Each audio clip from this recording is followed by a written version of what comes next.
I'm inclined to think that AI, the rollout of AI already kind of broke the rules. If you put AI in the same category as biochemical weapons in the sense that it can have a huge impact Yeah. and that it plays around with the human psychology and the mind. And it was released for use by the general population with what appears to me to have been minimal consideration about what could happen next. And we Yeah. know that bad things have happened next. If you're thinking specifically about the first version of Chatty, 3.0, Yeah, ChatGPT, Every chat everyone, engine. Yeah. I you would say know, it's even more fundamental in this sense. The very business model of, for example, Facebook, is based on experimenting.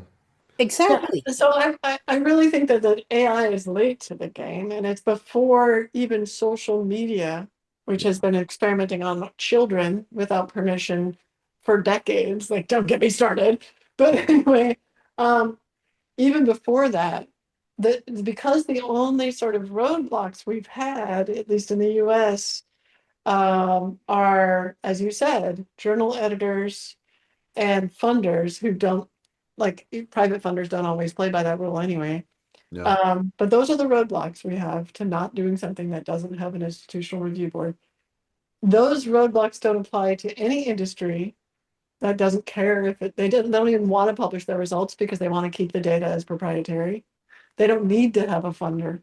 And Right. they also don't apply to government agencies who do their own experiments on their own people to try to figure out how to get the best performance out of the people. Oh, well, I'm going to correct you there. I think it applies to government agencies in the same way that it applies to journals. What I'm Well, saying is, government agencies choose, and any government agency I worked with had the same kind of panel and the same kind of process. I think the problem we're To having here is the word experiment. So yes, yeah, Julie is using the word experiment in a very broad sense. yeah, yes, I'm using the word experiment in a very specific sense, right? Which right. is a randomized clinical trial or a device study. Now, of course, capitalism is always experimenting. Capitalism is inherently experimental in the sense that, I mean, you watch an old ad on YouTube, right, from the 60s, which I love to do, and they're putting stuff out, and those ads have changed as the society has changed. Right. They know if they work or not because they sell more or they don't. So there's a broad sense in which capitalism is very experimental and requires that, right, for branding purposes. what, but I would like to be clear that, I mean, we know that some agencies haven't, like in the military, didn't get an institutional review board for actual experiments they were doing on their soldiers until recently. So like, This is So, true. Some agencies have been slow to adopt these processes. That is true. yeah, yes, that is true. It's certainly true. The intelligence community has been a bit slow.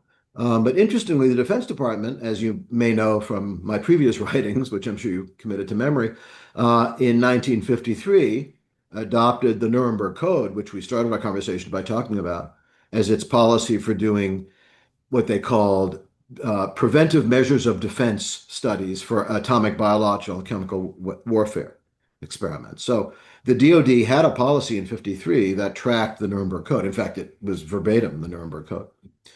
Did they pay attention to it all the time? Did it get through the system? I think we can say probably not. Um, and it's been, but one has to say that those federal agencies that we're talking about, security agencies, the intelligence community, they weren't much worse than, in fact, they were in some respects better than medicine in general, Hmm. uh, oh yeah. medical science in general, right? So, and or the social sciences in general, as Julie knows so well. So, um, nobody was great at this. My friend who's been gone for 12, 13, 14 years, I lose track, Jay Katz, who is a physician, psychiatrist at Yale and taught family law and bioethics in the law school at Yale. Um, Left Germany in 1936 as a kid, was in Harvard Medical School in the late 40s. And I said, Jay, when the Nuremberg Code was reported, which it was in the New York Times, um, and the Nazi doctor's trial, what did the professors at Harvard Medical School say? And they said that's a really good code of ethics for barbarians. Mm. We're not Nazis. Yeah.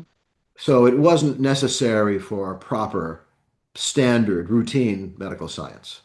So it took a long time for this to catch up. It's a long story. We can delve into the 60s and the scandals of the 60s, and of course the syphilis study. Um, Nonetheless, even though red lines have been breached, the cool thing about the last 80 years, there have been red lines. I mean, Oh, totally agree. Right. It could be much worse. It could better than be nothing. no red lines. Right.